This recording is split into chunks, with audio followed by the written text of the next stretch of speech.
अस्सलाम वालेकुम दोस्तों आज की वीडियो में बात करेंगे मलका बरतानिया मैडम मरियम नवाज साहबा की तारीखी छतरोल हुई है लाहौर में। तो इस पर बात करेंगे। उसके बाद बात करेंगे इमरान खान को किस तरह गिरफ्तार किया जाए। घटिया हुकूमत का घटिया प्लान बेनकाब हो गया है। उन्होंने क्या प्लानिंग बनाई है आपको वीडियो में बताएंगे। कातिल रिहा कर दिए गए। तो सबसे पहले बात करेंगे इमरान खान को किस तरह गिरफ्तार किया जाए।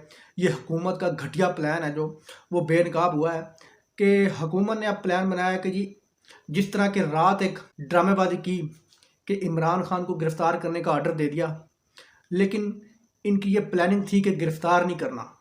इसी तरह इन्होंने 2-3 बार इन्होंने ये ऐसी घटिया हरकतें करनी है कि इसी तरह हम इमरान खान को गिरफ्तार करने का ऑर्डर देंगे, जमान पार्क में लोग इकट्ठे होना शुरू हो जाया करेंगे, हम गिरफ्तार नहीं करेंगे।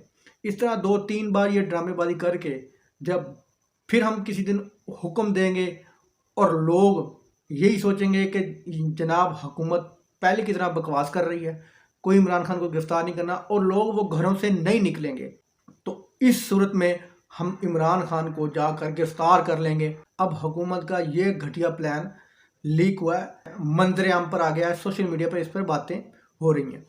तो अगली खबर यह है कि जी जिस शख्स ने इमरान खान पर गोलियां चलाई थी वजीराबाद में, तो हमारी मोहतरम अदालतों ने उनको रिहाई दे दी है।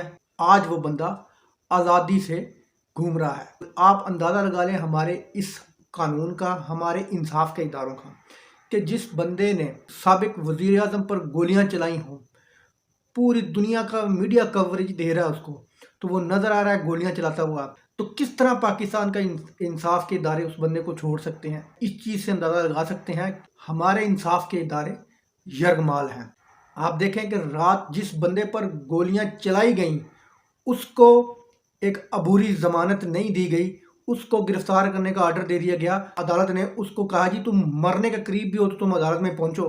तो यहाँ पर उन्हीं अदालतों ने इस कातिल को, जिस बंदे ने इमरान खान की हालत की है, जिसने गोलियां चलाई, कातिलाना हमला किया है, उन्हीं अदालतों ने उनको आज रिहा कर दिया है। ये है हमारे मुल्क के इंसाफ देने वाले इदारों की हालत। अगली खबर यह है कि जी मरियम नवाज साहबा की तारीखी छतरोल हुई है। वो भी जो समझते थे ना इनका गढ़ है लाहौर के अंदर। मरियम नवाज साहबा ने लाहौर में वर्कर कन्वेंशन रखा हुआ था, तो उससे पहले ये पार्टी रहनुमाओं से मुलाकात कर रही थी। तो मरियम नवाज साहबा ने कहा ये लोगों में जाएं, लोगों को मोटिवेट करें, ये लोगों को बताएं कि नून लीग के बारे में बताएं। तो आगे से रहनुमा कहते हैं कि जनाब अपना मुंह बंद रखें, मुल्क का बेड़ा गर्क कर दिया, लोगों को महंगाई की चक्की के नीचे पीस दिया है, तो हम किस मुंह से अब जाएंगे आवाम के पास। आगे से मरियम नवाज साहब उनको कहती हैं कि लोगों को बताओ ये तो शहबाज शरीफ की हुकूमत है, ये मरियम की थोड़ी है। उन्होंने कहा कि जा बीबी काम कर जाके, बाप तेरा बैठा है लंदन में और तू यहाँ पे मुल्क आवाम को महंगाई की चक्की के नीचे दबो के, और अब कहती हैं कि आवाम के पास जाएं, बाप तुम्हारा लंदन में बैठा हुआ है, तो वो इधर आने की हिम्मत नहीं रखता, तो हम किस तरह आवाम के पास चले जाएं। ये वही मरियम नवाज है जिसने सेहत कार्ड बंद करवाया। ये वही मरियम नवाज है जो कहती थी कि $1 भी कम हुआ तो मेरा चाचा शहबाज शरीफ फौरन आवाम को रिलीफ देगा। ये वही घटिया। तो मोहतरमा मरियम नवाज साहबा, अब आप आवाम के पास जाएंगे, किस मुंह से जाएंगे, कौन सा चूरन बेचेंगे। इमरान खान का नाम लेंगे ना लोगों के सामने कि इमरान खान ने महंगाई की है, तो लोग आपके मुंह पे गंदे अंडे और गंदे टमाटर मारेंगे। और अगर आपने कोई एंटी इस्टेब्लिशमेंट बयानियाँ जो आवाम के सामने भेजने की कोशिश की, तो आवाम आपको भिगो भिगो के थप्पड़ मारेगी, भिगो भिगो के आपको जूते मारेगी।